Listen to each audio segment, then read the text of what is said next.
এটা হচ্ছে অ্যাটেনশন, এটা হচ্ছে মনোযোগ, তাই না?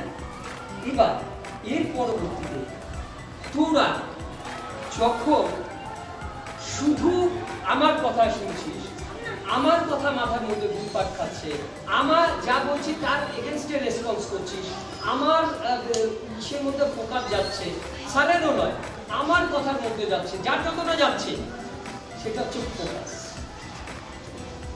অ্যাটেনশন বুঝেছিস, ফোকাস বুঝলি।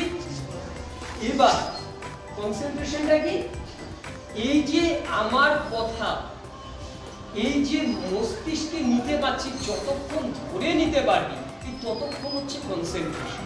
এই ফোকাসটাকে ধরে রাখার সময়টা স্প্যান হচ্ছে কনসেন্ট্রেশন। আমি কতক্ষণ ধরে সেটা রাখতে পারছি। তিনটে বিষয় বোঝা গেল? তাহলে যে গেমটা খেলেছিলাম সেই গেমটাতে তিনটেই রয়েছে।